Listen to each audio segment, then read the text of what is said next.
A'udhu billahi minash shaitanir rajim. Bismillahir rahmanir rahim. Start with the name of Allah, the most beneficent and the most merciful. Hope you all are fascinating. अच्छा, ये है वो research paper मेरे चाहने वालों, दोस्तों और देखने वालों। ये है वो रिसर्च पेपर जिस पर मैं काम कर रहा था और एक ख़ास तबके ने, एक ख़ास ग्रुप ऑफ पीपल्स ने मुझे इस पर इम्प्लीमेंट नहीं करने दिया। मुझे इसके काम करने में मुझे उनको एतराज़ है और वो मुझे रोक रहे हैं। वो ख़ास ग्रुप ऑफ पीपल आप सब उन्हें जानते भी हैं, इशारों में उनकी बात भी करता हूँ। अच्छा, ये जो जिस टॉपिक में मैं बात करने वाला हूँ वो कॉमर्स की फील्ड है। इसमें से आप लोगों में से बहुत सारे लोग फिर जज करने लग जाएंगे, तो ये तो आपकी फील्ड भी नहीं है, तो उसके लिए मैं आप लोगों को पहले बता देता हूँ। अच्छा, ये तो है ना जजमेंट की जो आदत है कि ये इसने डांस किया है और ये तालीम वालीम देता है इंसान को। अगर आप जज कर भी रहे हो ना, तो आप जो अमाल जो है ना उसका दारोमदार नियत पर होता है। ठीक है, हमें ना ये नहीं देखो कि वो क्या कर रहा है तो ये ऐसा करता होगा, ये ऐसा करता होगा। आप पॉजिटिव जजमेंट में दे सकते हो ना उसके बारे में। खैर, ये जब मैं इमोशनल इंटेलिजेंस जब पढ़ाऊँगा तो ये सारी बातें टॉपिक उसके अंदर आएंगी। अच्छा, तो ये जो हमारा टॉपिक है वो आज कॉमर्स की फील्ड का है, तो सप्लाई चेन में ही मैंने एक्सपीरियंस लेटर है हमारे पास। ये देखें तो कि आप लोग जज ना करने लग जाएं। सप्लाई चेन के अंदर मेरा यहाँ एक्सपीरियंस लेटर है, गुलामत के अंदर इन्वेंट्री मैनेजमेंट में। पूछ सकते हैं अगर आप में से कुछ लोगों को एतराज़ हो तो, इसलिए मैं बात कर रहा हूँ। इस पर मुझे अच्छी सी नॉलेज है। अच्छा, ये जो है ना हमारा बहुत जो टॉपिक है बहुत ही ज़्यादा इम्पॉर्टेंट है, और इसको मैंने एक नेशनल असेंबली के एक रुकन, एक पार्टी का नाम तो मैं नहीं लूँगा, उनको मैंने दिखाया है। और उनको मैंने दिखाया तो उन्होंने कहा कि ठीक है, अच्छा है, लेकिन उन्होंने ये कहा है ना कि बेटा इस पर हम ना इम्प्लीमेंट नहीं करवा सकते हैं। तो ये चीज़ आप लोगों को पता होनी चाहिए कि जिनके पास तमाम आईनी जितनी भी चीज़ें हैं तो उसके अंदर चेंजिंग करने की अहल रखते हैं वो लोग, लेकिन वो लोग भी इम्प्लीमेंट नहीं करवा सकते। तो ये सारी चीज़ जो है वो आवाम को पता होनी चाहिए कि ये क्यों है और किस वजह से हम इन सारी चीज़ों को इस रिसर्च पेपर को इम्प्लीमेंट क्यों नहीं करवा पा रहे हैं।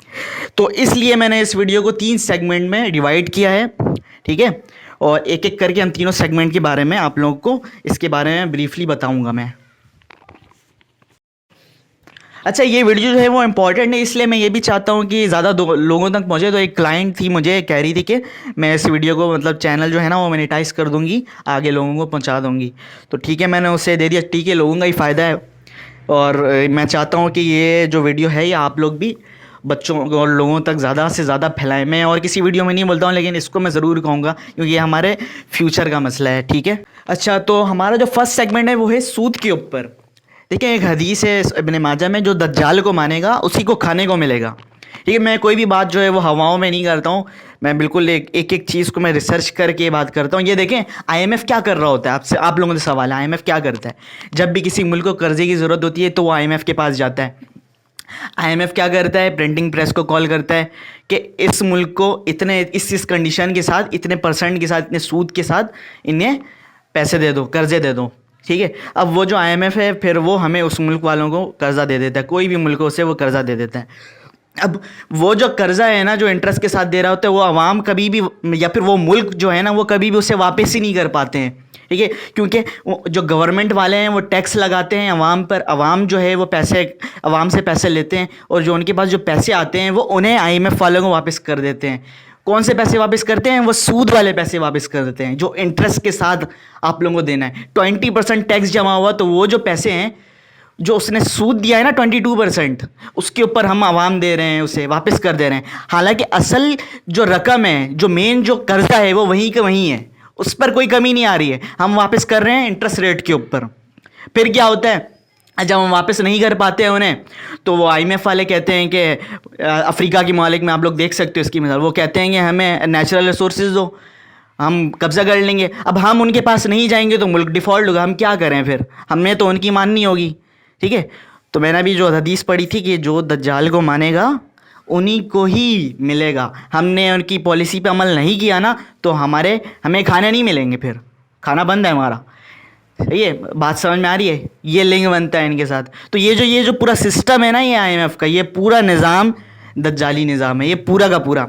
और इस निज़ाम को पाकिस्तान के अंदर कौन लोग सब, चलो वो तो काफिर है ना, यहूदी हैं जो भी, इस निज़ाम को पाकिस्तान के अंदर कौन लोग सपोर्ट कर रहे हैं ये आवाम को जानना बहुत ज़रूरी है। अच्छा, हम लोग समझते हैं कि कमर्शियल बैंक से पैसा निकाला और इस्लामिक बैंक में रख दिया तो ये इस्लामिक बैंकिंग हो गई, ऐसा नहीं होता। اس وقت گورنمنٹ آف پاکستان کے اندر جو ٹیکس کی جو کلیکشن ہو رہی ہے، جو کہ وہ جو گورنمنٹ آف پاکستان ہے وہ غریب عوام سے ٹیکس کلیکٹ کر رہے ہیں. ہمارے پیٹ جو ہے نا، ہم غریب عوام اپنا پیٹ کاٹ کے اور انہیں پیسے دے رہے ہوتے ہیں، اور یہ پیسے جو ہم دے رہے ہوتے ہیں وہ کن کے پاس جاتا ہے؟ یہ جا رہا ہے 60-70% انٹرسٹ ریٹ.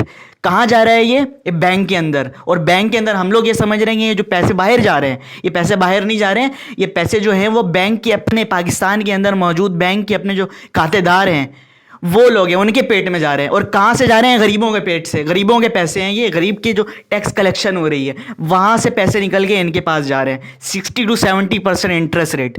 باہر نہیں جا رہے یہ پیسے. یہ بات آپ لوگوں کو پتہ ہونی چاہیے. اچھا لوگوں، یہ اسٹیٹ بینک آف پاکستان کی یہ اپنی پالیسی ہے، ان کی اپنی پالیسی ہے. اور یہ کہتے ہیں کہ یہ جو ہم جو ہے نا انٹرسٹ ان سے قرضہ لیں گے تو اس سے انفلیشن ختم ہو رہی ہے، کم ہو رہی ہے انفلیشن ان سے پیسے لینے پہ، انٹرسٹ لینے پہ.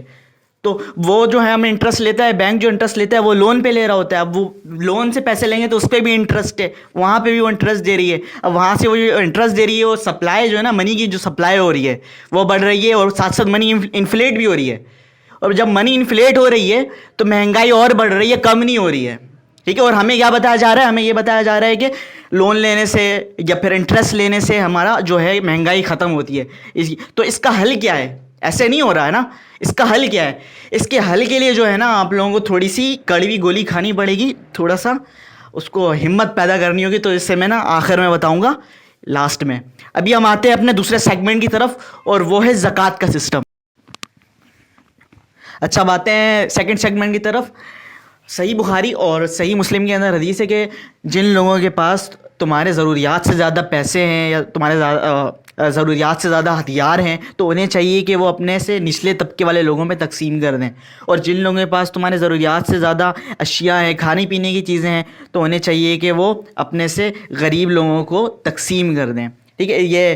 یہ ہے نا کہ اگر اللہ تعالیٰ جو God raise your standard then raise your standard of giving, not your standard of living.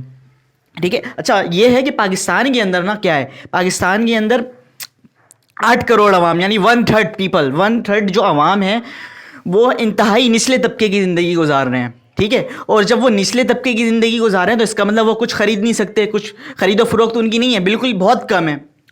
تو اس کا مطلب کیا ہے؟ یہ جو لوگ ہیں جب یہ کچھ خرید ہی نہیں سکیں گے، آپ لوگ کامرس والے ہوں گے اس میں سے تو آپ لوگ ضرور اس بات کو سمجھتے ہوگے کہ کوئی بھی اکنامی مستحکم اسی ٹائم ہوتی ہے کہ جب ان ویلتھ کی سرکولیشن ہو رہی ہوتی ہے.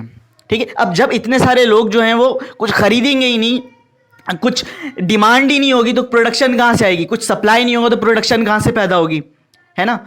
تو سرکولیشن آف منی بہت ضروری ہے. ہمیں چاہیے کہ ہم اس نظام کو، سارا حل ہے اس زکوٰۃ کے نظام کے اندر. ٹھیک ہے. جو اسلام کے اندر جو شرع ہے، جو اس سے اوپر والے جتنے طبقے کے لوگ ہیں انہیں چاہیے کہ نیچے والے طبقے میں لوگوں میں تقسیم کریں. تاکہ دیکھیں چائنا کے اندر کیا ہوا تھا، جو لاک ڈاؤن جو ہوا تھا، وہ گھر گھر پہ جا کے کھانا دیتے تھے، گھر گھر پہ جا کے سیلری دے رہے ہوتے تھے. ایسے تو ہم نے لگ رہا ہے کہ نقصان ہو رہا ہے ان کا. کہاں نقصان ہو رہا تھا؟ وہ کیوں کر رہے تھے؟ انہیں پتہ تھا کہ اکنامی مستحکم رہنے کے لیے سرکولیشن آف منی بہت ضروری ہے. ٹھیک ہے. تو یہ اس کا حل ہے، اس کا سیدھا حل ہے زکوٰۃ کا نظام. یہ کیوں نہیں آ سک رہا اب تک ہمارے پاس؟ ٹھیک ہے. اچھا، یہ جو کمپنیز جو ہیں وہ ٹیکس دے رہی ہیں، انکم ٹیکس جو دے رہی ہیں، عوام سے جو ٹیکس لیا جا رہا ہے وہ ٹیکس لینے کے بجائے جو کہ کہاں جا رہا ہے، وہ ان کے جیبوں میں جا رہا ہے، سود والوں کے پاس. تو اس کے بجائے زکوٰۃ کا سسٹم اگر ہم رائج کر دیں نا تو صرف ویلتھ کے اوپر ہم 10% زیادہ عوام کو فائدہ دے سکتے ہیں. 10% زیادہ ہماری GDP گروتھ ہوگی. اور اس سے ہم ہر غریب فیملی کو 40-50 ہزار روپے ہر غریب فیملی کو ہم تقسیم کر سکتے ہیں. اب وہ خریدیں گے، وہ جائیں گے دکانوں میں، منی بڑھے گی، سپلائی آف منی بڑھے گی، سرکولیشن آف ویلتھ ہوگی، ڈیمانڈ بڑھے گی، پروڈکشن بڑھے گی. ٹھیک ہے. صرف ویلتھ کے اوپر. پروڈکشن کی تو ابھی میں نے بات بھی نہیں کی. پروڈکشن اور ویلتھ کو ملا لو تو یہ 10-15% ہمارا GDP کا ہے. حالانکہ پاکستان کا ٹوٹل ٹیکس کلیکشن GDP کا اونلی 10% ہے. ہم لوگ سمجھتے ہیں کہ پرسنل گروتھ ہو، اس میں اس کا مطلب کیا سمجھتے ہیں کہ صرف ہمارے مال میں فائدہ ہو. پرسنل گروتھ کا مطلب یہ نہیں ہے کہ قرآن مجید کے اندر ہے نا کہ سود کم ہوتا ہے اور جو زکوٰۃ ہے جو کہ ہم اللہ کو دے رہے ہوتے ہو وہ بڑھتا ہے. کیسے بڑھ رہا ہوتا ہے؟ وہ ایسے بڑھ رہا ہوتا ہے کہ جب آپ پیسے جب غریب سے لے کر امیر سے لے کر آپ غریب کو جب دے رہے ہوتے ہو نا، تو جو غریب عوام ہے ان کی پروپینسٹی ٹو کنزیوم بڑھ جاتی ہے، وہ انویسٹمنٹ بڑھ جاتی ہے. انویسٹمنٹ بڑھتی ہے تو ڈیمانڈ بڑھ جاتی ہے. डिमांड बढ़ती है तो प्रोडक्शन बढ़ जाती है, तो इससे सिर्फ फ़ायदा आपका नहीं होता, इससे पूरे सिस्टम का और पूरे मुल्क का फ़ायदा होता है। तो ये इस जो निज़ाम है, ये टैक्स का फरसूदा जो निज़ाम है, इसको ख़त्म करके ज़कात का निज़ाम लाया जाए। अब हम आते हैं अपने थर्ड सेगमेंट की तरफ। Okay, welcome back beloved. अब जो हम बात करने जा रहे हैं थर्ड सेगमेंट के अंदर, वो है सिस्टम के ऊपर बात करते हैं। देखें, ये जो पूरी दुनिया में जो इकोनॉमिक सिस्टम है, इसका मकसद क्या होता है? इसका मकसद ये है कि जो शहरी हैं, हर शहरी की बुनियादी ज़रूरियात की ज़िम्मेदारी ली जाए, ठीक है, जिसको हम वेस्ट के अंदर हम ये भी कहते हैं कि ये हमारा अनएम्प्लॉयमेंट अलाउंस का सिस्टम है या फिर वेलफेयर स्टेट है वेस्ट के अंदर, ठीक है। तो ये इकोनॉमिक सिस्टम की ये मकसद है, ये इकोनॉमिक सिस्टम का। पूरी दुनिया के अंदर अब 3 किस्म के इकोनॉमिक सिस्टम राइज हैं। कैपिटलिज्म है और कम्युनिज्म है, सोशलिज्म है, मिक्स इकोनॉमिक सिस्टम है। अच्छा, ये सब जितनी भी चीज़ें हैं स्टूडेंट्स, आप लोग मुझसे पर्सनल आके पूछ सकते हैं। फिलहाल अभी कंटिन्यू करते हैं। अभी देखें, ये जो ना कम्युनिज्म है, कैपिटलिज्म है, ये सारी चीज़ें हैं, इन सब में ना एक चीज़ कॉमन है और वो है मटेरियलिज्म। अब ये देखें, जैसे कैपिटलिज्म है ना, कैपिटलिज्म के अंदर ये है कि जो कॉस्ट ऑफ प्रोडक्शन होती है या फिर जो मीन्स ऑफ प्रोडक्शन होती है, वो इनफरादी नहीं होनी चाहिए, वो कौमी होनी चाहिए। अगर इनफरादी होगी तो हर शख्स कहेगा कि ये मेरा है, मेरी है, ये मेरी है, इस पर मैं काम करूँगा, इसमें मेरा फ़ायदा है, मेरे आने वाले बच्चों का फ़ायदा है, नस्लों का फ़ायदा है मेरे, तो वो उस पर मेहनत करेगा। अब दूसरी तरफ आए कम्युनिज़म, तो कम्युनिज़म के अंदर क्या है? ना कोई पर्सनल ओनरशिप है, ना कोई पर्सनल इंसेंटिव्स ही नहीं है उनके पास, वो फिर मेहनत क्यों करेंगे, है कम्युनिज्म के अंदर। अच्छा, इन दोनों चीज़ों को जो बैलेंस करता है ना, वो है इस्लामिक सोशलिज्म। इस्लामिक सोशलिज्म इन दोनों चीज़ को बैलेंस कर रहा होता है। उनके पास सिस्टम, हमारा जो ज़कात का सिस्टम है और उशर के सिस्टम से हम इन दोनों चीज़ों को बैलेंस कर सकते हैं, जिसको हम आज के दौर में कलेक्टिव इंश्योरेंस भी कह सकते हैं। अच्छा, ये जो आज का जो लेकिन इंश्योरेंस है, वो सरमायादार लोगों को तहफ़्फ़ुज़ देता है, ठीक है। फॉर एग्ज़ाम्पल देखें, फॉर एग्ज़ाम्पल एक सरमायादार जो है वो 5 करोड़ का सरमाया लगाता है माचिस के तीली के कारखाने पे, ठीक है। अब जो ये जो कारखाना है, ये हमेशा तो नहीं रहेगा, इस पर आफात समाइया का भी खदशा है, ज़लज़ले आ सकते हैं, इसमें आग लग सकती है, कुछ भी हो सकता है। तो ये क्या करवाएगा? इसके तहफ़्फ़ुज़ के लिए इंश्योरेंस करवाएगा। अब वो जो सरमायादार जो इंश्योरेंस करवा रहा है, उसके लिए वो प्रीमियम भी देता है। अब वो जब वो प्रीमियम देता है ना, जो जहाँ से वो प्रीमियम ले रहा है, वो कॉस्ट ऑफ प्रोडक्शन में डालते हैं। फॉर एग्जाम्पल, ये माचिस की तीली है ना, इसका जितना भी खर्चा है ये कंज्यूमर बर्दाश्त कर रहा है। इसके अंदर जो लकड़ी है, इसके अंदर जो लेबर के फोर्स हैं, लेबर फोर्सेस लगे हैं, इसके अंदर कुछ भी। अच्छा, जो सरमाए के तहफ़्फ़ुज़ है, जो सरमाया जो तहफ़्फ़ुज़ हो रहा है, इसके ऊपर जो खर्चा है वो भी उसके ऊपर कंज्यूमर के ऊपर डाल रहा है। मतलब आग लग गई है वहाँ पर, तो अब जो है ना नुकसान होगा वो तो उसका नहीं होगा, वो मुल्क का होगा, सरमायादार का कोई नुकसान नहीं हो रहा, ठीक है। तो ये जो है ना, ये मिली भगत है इकोनॉमिक सिस्टम की। जो ये हमारी आज की जो इकोनॉमिक सिस्टम है, ये मिली भगत है बैंकिंग और ये जो इंश्योरेंस है, ये इन दोनों की मिली भगत है आज के दौर में। इसका मतलब ये जो अंकल एक्स है या फिर जो सरमायादार है, वो अपने सरमाए के मुस्तकबिल का तहफ़्फ़ुज़ कंज्यूमर की कॉस्ट पर कर रहा है ना। क्योंकि जो सरमायादार है वो तो कोई नुकसान उठाने को या फिर कोई नुकसान बर्दाश्त करने के लिए वो तो तैयार ही नहीं है। ये जो है ना इस्लामिक जो सोशलिज़म है, इस्लामिक सोशलिज़म इन सरमायादारों को तहफ़्फ़ुज़ नहीं देता, इस्लामिक सोशलिज़म मेहनत को तहफ़्फ़ुज़ देता है। हाँ, अलबत्ता ये जो सरमायादारी को कुछ लिमिटेशंस के साथ आज़ादी देता है। उसके अंदर सब कुछ है, मंशियात हराम है, मंशियात जुआ हराम है, इंटरेस्ट हराम है, और वो जो कमाते हैं ना, जो पोर्नोग्राफी वगैरह 18+ कंटेंट, इससे जो कमाई हो रही है माशरे के अंदर, ये चीज़ें, ये सारी चीज़ें मना है। बाकी उसके अंदर सब कुछ है जो कि कैपिटलिज्म के अंदर है, फ्री मार्केट फोर्स है। अगर कोई जो है तबका आगे निकल जाता है तो उस सिस्टम के, उशूर के सिस्टम के ज़रिए से हम उसे दोबारा इंटरनली मैनेज कंट्रोल कर सकते हैं। उसके अंदर हमारा पर्सनल ओनरशिप है, हम हेल्दी कंपटीशन हो, भले आप लोग आपस में कंपटीशन करो, सब कुछ है इस इस्लामिक सोशलिज्म के अंदर, ठीक है। बस हाँ, ये जो है ना सरमायादारी कुछ लिमिटेशन के साथ आज़ादी दी गई, क्योंकि ये जो सरमायादारी है वो बिल्कुल पूरे जो आकाश बैल की तरह पूरे सिस्टम पर हावी ना हो जाए, ये है इसका मकसद। अच्छा, अब आखिर में सूद का क्या करना है, जो मैंने कहा था। तो आप सल्लल्लाहु अलैहि वसल्लम की एक हदीस है, आप सल्लल्लाहु अलैहि वसल्लम ने फरमाया कि एक ज़माना आएगा जबकि कोई शख्स सूद खाए ना, लेकिन सूद की जो दुकान है या गुब्बार उसके खानों में ज़रूर जाएगी। यानी ये देख लेना, आजकल जो फर्टिलाइजिंग जो हो रही है वो किसकी वजह से हो रही है? बैंकिंग के निज़ाम से। वो जो सूद का निज़ाम है उसकी वजह से फर्टिलाइजिंग हो रही है। वो हम जो खाना खा रहे हैं वो सारा सूद ही है, इनडायरेक्ट सूद है, ٹھیک ہے, ہم خود تو بچ رہے ہیں اس سے, لیکن انڈائریکٹلی ہم نہیں بچ رہے ہیں. وہ دخان ہے, ہم سانس لے رہے ہیں, ہمارے فضا کے اندر یہ سود کام, یہ سب کچھ ہے جو بھی ہے, سب سود کے پیسوں کی وجہ سے ہے یہ. ٹھیک ہے, تو اس سے ہم نہیں بچ سکتے. تو اس کا جو کفارہ ہے وہ کیا ہے؟ تو اس کے لیے میں نے بولا تھا کہ آخر میں اس کے لیے نا ہمیں محنت, اس کے لیے ہمیں تھوڑی سی ہمت چاہیے.